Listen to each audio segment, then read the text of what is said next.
দেখুন, আমরা তৃতীয় বিশ্বযুদ্ধ থেকে মাত্র কয়েকটা ঘটনা আগে রয়েছি। যে কোনো মুহূর্তে ইসরায়েল কিংবা ইরানের বড় কোনো একটা ভুল তৃতীয় বিশ্বযুদ্ধের মধ্যে রাতারাতি নিয়ে আসতে পারে অনেক পশ্চিমী এশিয়া এবং ইউরোপ আমেরিকার দেশগুলিকে। কিন্তু আজকে আমি একটা অদ্ভুত তথ্য আপনাদের সামনে নিয়ে হাজির হয়েছি। কিছুটা রিসার্চ বা থিসিসের মতো ভাবতে পারেন আপনারা, যেখানে আমি অনেক সময় দিয়ে তৈরি করার চেষ্টা করেছি যে যদি তৃতীয় বিশ্বযুদ্ধ হয় তাহলে এই তৃতীয় বিশ্বযুদ্ধে কোন দেশ কার পক্ষে থাকবে, ভারত কার পক্ষে থাকবে, পাকিস্তান কার পক্ষে থাকবে, কিংবা চীন, রাশিয়া, আমেরিকা এরাই বা কাদের পক্ষে থাকবে।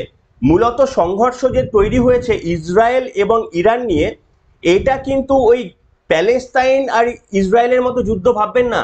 তার কারণ ইসরায়েল আর ইরান দুজনের অবস্থান একটা 15 আর একটা 16, মানে সামরিক দিক থেকে, অর্থাৎ একেবারেই শেয়ানে শেয়ানে লড়াই বললে চলে। ঠিক এই জায়গায় দাঁড়িয়ে একটা দল ইসরায়েল তারা পরমাণু শক্তিধর, আর একটা দল ইরান তারা পরমাণু শক্তির থেকে এক স্টেপ দূরে। ঠিক এই জায়গাতে দাঁড়িয়ে নেতানিয়াহু বলেছেন যে ইরান আমাদের যেভাবে আঘাত করেছে, তাদের হাতে যদি সত্যি পরমাণু অস্ত্র থাকতো তাহলে আজকে আমাদের কি পরিণতি হতো। এদিকে আবার ফ্রান্স এবং ব্রিটেন তারা পরিষ্কারভাবে, মাফ করবেন, ব্রিটেন এবং জার্মানি তারা পরিষ্কারভাবে ইসরায়েলের সঙ্গে থাকার বার্তা দিয়েছেন প্রকাশ্যে। শুধু থাকার বার্তা নয়, তাদের সঙ্গে একেবারে সামরিক অস্ত্র প্রোভাইড করবে, যা প্রয়োজন তাদের সেই অস্ত্র ইতিমধ্যেই পাঠাতে সম্মত হয়েছে জার্মান এবং ব্রিটেন। অন্যদিকে আমেরিকাও ইসরায়েলের পাশে দাঁড়িয়েছে, কিন্তু সেইভাবে প্রকাশ্যে না বললেও মোটামুটি চীন এবং রাশিয়া তাদের সমর্থন রয়েছে ইরানের দিকে। এদিকে আমি আগেই বলেছিলাম ভারতের কৌশলগত অবস্থান অত্যন্ত গুরুত্বপূর্ণ। আমাদের কাছে দুটি দেশই অত্যন্ত গুরুত্বপূর্ণ। যদিও ভারতের সঙ্গে ইরানের বিদেশ মন্ত্রকের কথা হয়েছে, ভারত বলেছে যে আমরা যুদ্ধ চাই না, আমরা চাই আপনারা কূটনৈতিক আলোচনার মধ্যে যত তাড়াতাড়ি সম্ভব শান্তি চুক্তির মধ্যে আসুন। কিন্তু এই পরিস্থিতিতে ধরুন হাইপোথেটিক্যালি একটা থার্ড ওয়ার্ল্ড ওয়ার লেগেই যায় এবং যার সম্ভাবনা আস্তে আস্তে ক্রমশই বাড়ছে, তাহলে আমাদের দেশ কাকে সমর্থন করতে পারে এবং এই যুদ্ধের কোন দেশ, পৃথিবীর কোন কোন দেশে কোন গোষ্ঠীর পাশে থাকবে এবং এই যুদ্ধের পরিণাম কি হতে পারে, কোন দল জিততে পারে, এই নিয়ে একটা আকর্ষণীয় তথ্য আমার মতো করে বিশ্লেষণ করে আপনাদের সামনে আমি উপস্থাপনা করব। আর যদি পছন্দ করেন আমার এই ফলাফলের সঙ্গে, যদি আপনারা রাজি থাকেন, তাহলে কমেন্ট বক্সে আপনারা পার্টিসিপেট করবেন, এগ্রি করে কিংবা ডিসএগ্রি করে। নমস্কার, welcome to simple as ABC. আপনাদের সকলকে স্বাগত জানিয়ে শুরু করছি আজকের বিশেষ এবং অত্যন্ত আকর্ষণীয় একটি খবর। দেখুন, আমরা বিভিন্ন মহারথ দেখেছি, বিশ্বযুদ্ধ, ক্রিকেট, ফুটবল, কবাডি, হকি, সমস্ত রকমের বিশ্বযুদ্ধ দেখেছি, কিন্তু সেগুলো খেলার মধ্যে সীমাবদ্ধ ছিল। আজকে এমন একটা পরিস্থিতি সৃষ্টি হয়েছে যেখানে যে কোনো মুহূর্তে তৃতীয় বিশ্বযুদ্ধ লেগে যেতে পারে। আমি আপনাদের সামনে এবার বলবো, এই যে ইরান এবং ইসরায়েলকে নিয়ে তৃতীয় বিশ্বযুদ্ধ লেগে গেলে কোন কোন দেশ ইসরায়েলের পাশে থাকার সম্ভাবনা বেশি, কোন কোন দেশ ইরানের পাশে থাকার সম্ভাবনা বেশি, কোন কোন দেশ নিরপেক্ষ অবস্থান নিতে পারে এবং তৃতীয় বিশ্বযুদ্ধের পরিণামে কোন দেশ, মানে কোন কোন দেশ জয়লাভ করতে পারে, সেটা আপনাদের সামনে বলবো। তবে একটাই আমি বলবো, এটা আমার ব্যক্তিগত ধারণা থেকে, আমার এক্সপেরিমেন্ট থেকে, আমার থিসিস থেকে এটা আপনাদের সামনে আমি বলছি। এবং আমি একটা কথা বলেই শুরু করব, সেটা হচ্ছে যুদ্ধে কেউ জেতে না, কেউ হারে না, সবাই হারে। এইটা মাথায় রেখে, তাও আমি বর্তমান পরিস্থিতির কথা মাথায় রেখেই আজকে এই আকর্ষণীয় তথ্যটা আপনাদের সামনে তুলে দেব। দেখুন, যদি ইসরায়েলের কথা বলি তাহলে ইসরায়েলের পাশে তৃতীয় বিশ্বযুদ্ধ হলে, এখন বলছি না, তৃতীয় বিশ্বযুদ্ধের সূচনা হয়ে গেলে ইসরায়েলকে কে কে সমর্থন করতে পারে, দেখুন নামগুলো আপনারা দেখুন। এইটা হচ্ছে লিস্ট। ইউএস বা যুক্তরাষ্ট্র, ইসরায়েল, যুক্তরাজ্য মানে Britain, France, Germany, Canada, Australia, Bharat, Japan এবং দক্ষিণ কোরিয়া। এই 10টি দেশ মূলত ইসরায়েলের মিত্র শক্তি হতে পারে। এখানে যদিও ভারতকে নিয়ে আমি একটু সন্দেহ প্রকাশ করছি, তার কারণ ভারত এখনো পর্যন্ত নিরপেক্ষ অবস্থান দেখিয়েছে, তবুও আমি ওই মার্জিনাল পয়েন্টে আমি ভারতকে ইসরায়েলের দিকেই রেখেছি। তাহলে এই 10টি দেশ, যুক্তরাষ্ট্র মানে America, Israel, Britain, France, Germany, Canada, Australia, Bharat, Japan এবং দক্ষিণ কোরিয়া, এরা একটা দলে থাকতে পারে। তাহলে এরা যাদের সঙ্গে যুদ্ধ করবে সেই শিয়াপন্থী অর্থাৎ মুসলিম কান্ট্রি ইরান, ইরানকে কে কে সমর্থন করতে পারে আসুন দেখে নি 10টা কান্ট্রি, কোন 10টা কান্ট্রি ইরানকে সমর্থন করতে পারে। তাদের মধ্যে রয়েছে ইরান, রাশিয়া, চীন, সিরিয়া, লেবানন, ইয়েমেন, ইরাকের শিয়া গোষ্ঠী এবং উত্তর কোরিয়া, পাকিস্তান এবং কিছু আফ্রিকান মধ্যপ্রাচ্যের কান্ট্রি। এরা সমর্থন করতে পারে ইরানকে। আরো একবার নামগুলো দেখুন, ইরান নিজেতে রয়েছে, তার সঙ্গে সব থেকে 2 শক্তিশালী দেশ রাশিয়া, চীন, এছাড়া বাকিগুলো কিন্তু তুলনায় কম শক্তিশালী, সিরিয়া, লেবানন, ইয়েমেন, ইরাক, উত্তর কোরিয়া, পাকিস্তান।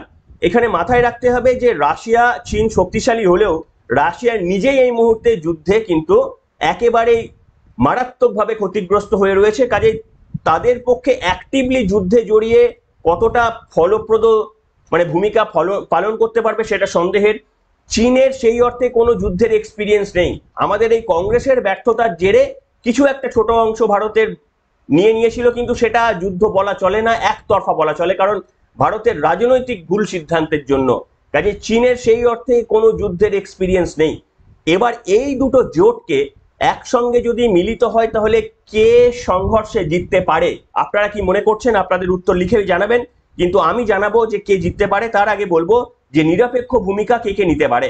দেখুন, নিরপেক্ষ ভূমিকাতে আমি যে 10টা কান্ট্রির নাম বলছি সেটা হচ্ছে খুব উল্লেখযোগ্য। দেখুন, সৌদি আরব, তুরস্ক, কাতার, মানে আরব আমিরশাহী, ইন্দোনেশিয়া, বাংলাদেশ, ব্রাজিল, দক্ষিণ আফ্রিকা, মেক্সিকো এবং মালয়েশিয়া।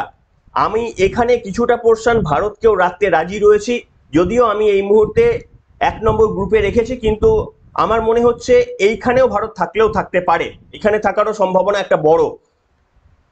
এখানে দেখুন, সৌদি আরব, তুরস্ক, কাতার, আমিরশাহী, ইন্দোনেশিয়া, এই মুসলিম কান্ট্রিগুলো মানে প্রথম 4টি মুসলিম কান্ট্রি, তারা কিন্তু নিরপেক্ষ ভূমিকা পালন করছে। এটা ইরানের জন্য একটা দুশ্চিন্তার ভাঁজ। এবার আমি আপনাদের সামনে আসছি যে সেই চাঞ্চল্যকর তথ্যে আপনারা লিখে জানান এই বিশ্লেষণ শোনার আগে যে কে জিততে পারে। দেখুন, এইখানে আমার যেটা অত্যন্ত ইন্টারেস্টিংলি মনে হয়েছে যে এই জায়গায় জিততে পারে, কিন্তু কে জিততে পারে সেটা আপনারা বিচার করবেন, কিন্তু আমি শক্তির তুলনা করছি, এই দুটি দেশের শক্তির তুলনা করছি। দেখুন, বিভিন্ন ক্ষেত্রে আমি তুলনা করছি, আপনারা দেখতে পাচ্ছেন 4টি। আন্তর্জাতিক সমর্থনের জন্য ইসরায়েল কিন্তু অনেক এগিয়ে রয়েছে, কারণ ন্যাটো এবং ইউএন তারা ইসরায়েলকে সমর্থন করবে, এবং এইখানে ইরান কিছুটা পিছিয়ে রয়েছে, অর্থাৎ এই পয়েন্টে ইসরায়েল ইরানের থেকে এগিয়ে। দ্বিতীয় পয়েন্ট, সামরিক প্রযুক্তি। সামরিক প্রযুক্তিতে যেহেতু আয়রন ডোম, F-35, আমেরিকার সাপোর্ট রয়েছে, সমস্ত ন্যাটো অন্তর্ভুক্তিকরণ, ইউরোপিয়ান কান্ট্রির সমর্থন থাকবে, ভারতের সমর্থন পেলেও পেতে পারে, তাহলে সেই দিক থেকে ইসরায়েল কিন্তু এখানেও অনেক এগিয়ে থাকবে ইরানের থেকে।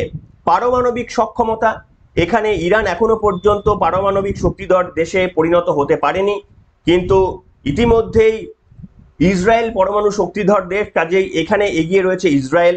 অর্থনৈতিক ক্ষমতা, বিশ্বের এই যে ইসরায়েল গোষ্ঠী যেটা আপনাদের বললাম, বিশ্বের 80% অর্থনৈতিক ক্ষমতা নিয়ন্ত্রণ করে এই দেশগুলি। কাজেই বুঝতে পারছেন অর্থনৈতিক সক্ষমতাতেও কিন্তু অনেকটা এগিয়ে যাবে, কিন্তু যদিও একটা পরে আসছি পয়েন্ট যেটা ইরানের পক্ষে, কিন্তু অর্থনৈতিক সক্ষমতাতেও এটা ইসরায়েলের পক্ষেই যাবে। গোয়েন্দা এবং সাইবার শক্তি, এইটাতেও কিন্তু এগিয়ে রয়েছে ইসরায়েল, তার কারণ কানাডা, তারপরে আপনার ব্রিটেন, ইউএস, এই সমস্ত দেশের সম্মিলিত গোয়েন্দা এবং সাইবার শক্তি এই মুসলিম কান্ট্রিগুলোর থেকে অনেকটাই বেশি। কৌশলগত জোট যেমনটা আপনাদের বললাম সেটাতেও কিন্তু এগিয়ে রয়েছে ইসরায়েল। তাহলে ম্যাক্সিমাম ইসরায়েল এগিয়ে থাকলেও জ্বালানি নিয়ন্ত্রণ বলে একটা বড় বিষয় রয়েছে, আপনারা জানেন যে এইখানে কিন্তু ইরান বাজি মারতে পারে। তার কারণ ইরান যদি ব্যবসা বন্ধ করে দিতে পারে, ইরানের কাছে ক্ষমতা রয়েছে, হরমুজ প্রণালী যদি বন্ধ করে দেয়, একটা বিরাট ইম্প্যাক্ট হবে, কিন্তু ইম্প্যাক্ট হবে বেশিরভাগ মুসলিম কান্ট্রিগুলোতে, এশিয়ার অন্যান্য দেশে, ইউরোপের কিছু দেশে। তো এইখানে কিন্তু ইরানের একটা প্রবল শক্তি রয়েছে যে তারা এই যে খনিজ তেল, সেইটার একটা বড় অংশ ইরান থেকে গোটা বিশ্বের বিভিন্ন জায়গায় ডিস্ট্রিবিউটেড হয়, এবং যুদ্ধের ক্ষমতা কিংবা কি বলবো ক্ষিপ্রতা, এই দিক থেকে কিন্তু ইসরায়েল কম, মাফ করবেন, ইরান কম যায় না। ধর্মীয় যুদ্ধে সব সময় মুসলিম কান্ট্রিগুলো অনেক বেশি এগিয়ে রয়েছে, তার কারণ সেখানকার মানুষরা ধর্মীয় যুদ্ধের উন্মাদনায় অন্য যে কোনো দেশের থেকে অনেক বেশি এগিয়ে, সেটা পৃথিবীর যে কোনো দেশে হতে পারে। অর্থাৎ এই দুই দিক থেকে কিন্তু ইরান এগিয়ে।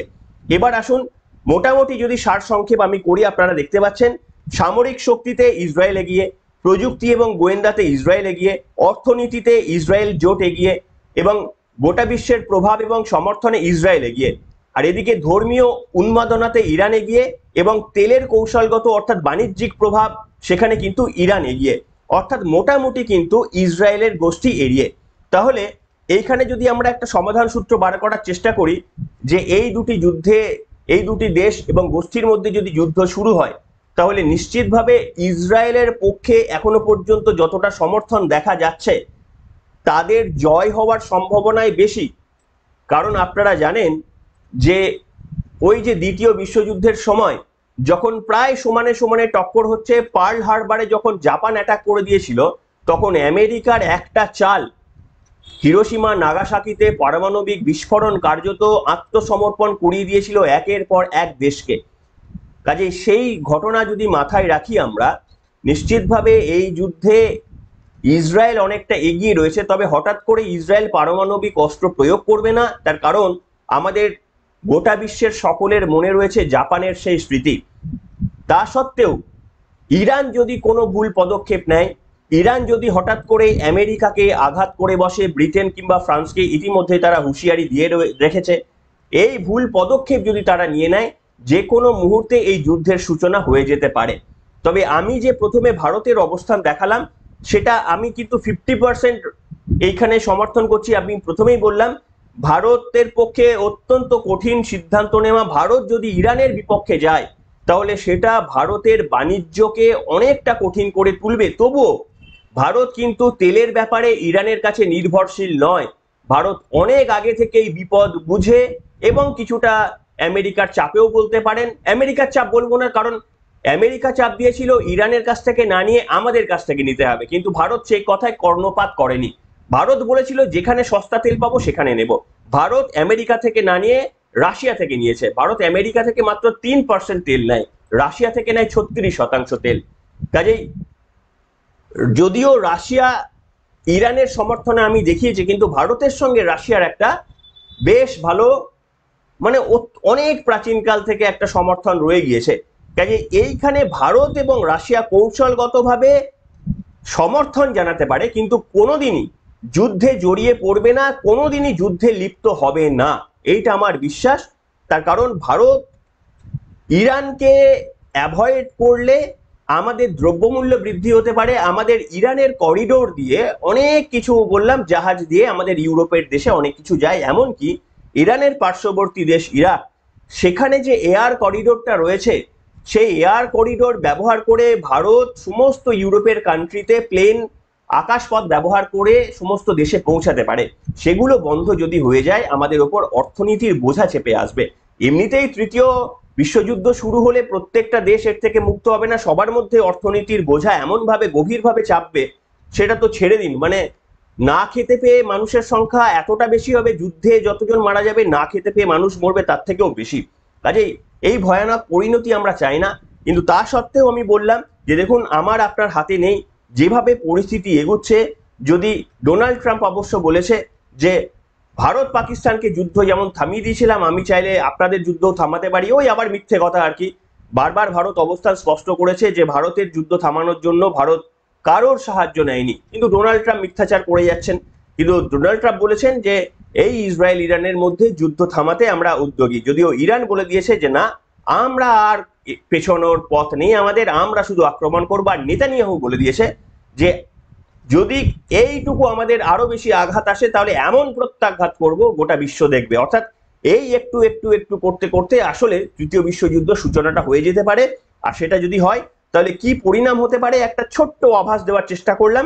তবে আমার মতো ক্ষুদ্র ইউটিউবার ওই গোটা বিশ্ব সংসারে কি ঘটবে সেটার প্রেডিকশন মানে সব দিক থেকে দেওয়াটা তো পুঙ্খানুপুঙ্খ সম্ভব নয়।